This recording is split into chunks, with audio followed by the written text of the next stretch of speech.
கர்த்தருடைய பரிசுத்த நாமம் மகிமைப்படுவதாக. ஏசாயா 54 அதிகாரம் 8 என் முகத்தை இமைப்பொழுது உனக்கு மறைத்தேன், ஆனாலும் நித்திய கிருபையுடன் உனக்கு இறங்குவேன் என்று கர்த்தராகிய உன் மீட்பர் சொல்லுகிறார் என்று வாசிக்கிறோம்.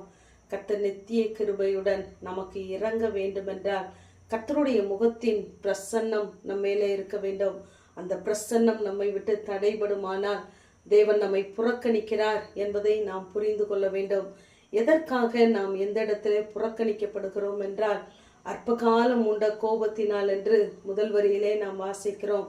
நம்மிலே தேவ கோபம் எழும் பொழுது நாம் புறக்கணிக்கப்படுகிறோம்.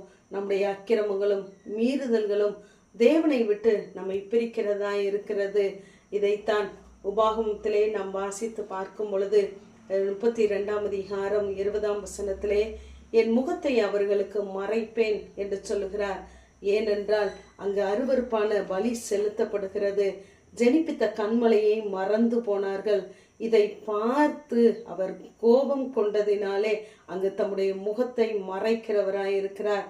அவருடைய துதியை சொல்லி வருவதற்காகவே நம்மை ஏற்படுத்தினார். நாம் அதையெல்லாம் மறந்து நாம் நம்முடைய இஷ்டத்தின்படி நம்முடைய பிரியத்தின்படி நடந்து கொள்ளும் பொழுது தேவ கோபம் நம்மேலே வருகிறதா இருக்கிறது. இப்படி தேவன் தம்முடைய முகத்தை நமக்கு மறைக்கும் பொழுது நம்முடைய ஆவி கலங்கி போகிறது. இதை சங்கீதக்காரன் 143 சங்கீதத்திலே சொல்லும் பொழுது, என் ஆவி தோய்ந்து போகிறது, நான் குழியில் இறங்குகிறவர்களுக்கு ஒப்பாகாதபடி உடைய முகத்தை எனக்கு மறையாதையும் என்று சொல்லுகிறார்.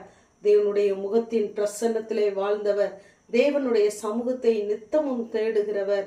ஆகவேதான் அவர் அநேக சங்கீதங்களிலே உடைய முகத்தை எனக்கு மறையாதையும் என்று சொல்லி கேட்பதை நாம் பார்க்கலாம். ஆகவே நமக்கு தேவ பிரசன்னம் தடைபடுகிறது என்றால், எந்த இடத்திலே தேவனை நாம் கோபப்படுத்தினோம், எந்த இடத்திலே தேவ பிரசன்னம் நம்மை விட்டு விலகி போனது என்பதை நாம் கவனித்து பார்க்க வேண்டும். ஓசியா 5 அதிகாரம் 3 இஸ்ரவேல் எனக்கு மறைவானதல்ல என்று சொல்கிறார். நாம் கர்த்தருடைய பிள்ளைகளாய் இருக்கிறோம். அவருடைய பார்வைக்கு நாம் மறைவானவர்கள் அல்ல.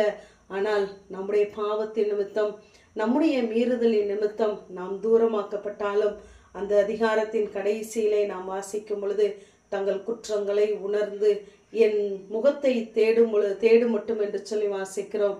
நாம் நம்முடைய பாவங்களையும் அக்கிரமங்களையும் உணர்ந்து அவைகளை விட்டு தேவ சமூகத்தை தேடும் பொழுது அவர் நிச்சயமாகவே நமக்கு இரக்கம் செய்கிறவராய் இருக்கிறார் என்று எசேக்கியேலை கொண்டு சொல்லுகிறார். இங்கே எசேக்கியேல் 39 அதிகாரம் 29 நான் இஸ்ரவேல் வம்சத்தாரின் மேல் என் ஆவியை ஊற்றினபடியினால் என் முகத்தை இனி அவர்களுக்கு மறைக்க மாட்டேன் என்று கர்த்தராகிய ஆண்டவர் சொல்லுகிறார் என்று சொல்லி வாசிக்கிறோம்.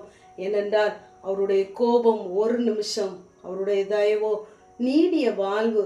அவருடைய கோபம் நம்மை அவருடைய பக்கத்திலே நம்மை மறுபடியுமாய் கொண்டு வருமானால் நாம் தேவனிடத்திலிருந்து இரக்கத்தையும் சகாயத்தையும் பெற்றுக்கொள்ள முடியும்.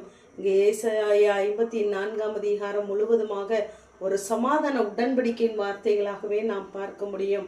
7 இமைப்பொழுது உன்னை கைவிட்டேன், ஆனாலும் உருக்கமான இரக்கங்களால் உன்னை சேர்த்து கொண்டேன் என்று சொல்லுகிறார்.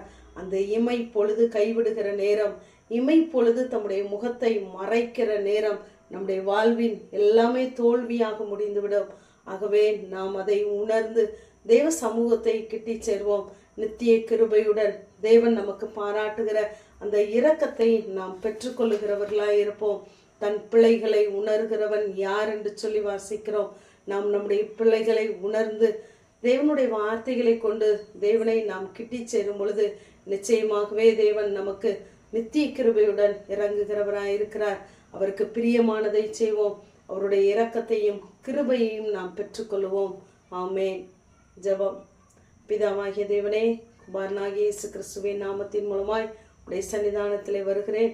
என் ஆபத்து நாளிலே உடைய முகத்தை எனக்கு மறையாதையும் இந்த வேத வார்த்தையின்படி கர்த்தாவே, நாங்கள் உம்மை நோக்கி கூப்பிடும் பொழுது உடைய முகத்தை எங்களுக்கு மறையாதபடி உடைய முகத்தின் ஆண்டவரே பிரசன்னத்தை எங்கள் ஒவ்வொருவர் மேலும் நீர் வீச செய்யும்படியாய் ஜெபிக்கிறோம். எங்களுடைய அக்கிரமங்களையும் பாவங்களையும் மன்னித்து ஆண்டவரே நித்திய கிருபையுடன் நீர் எங்களுக்கு இறங்குவீராக தாழ்த்துகிறோம். மகிமைப்படும் இயேசுவின் மூலம் ஜெபங்களும் எங்கள் ஜீவனுள்ள நல்ல பிதாவே.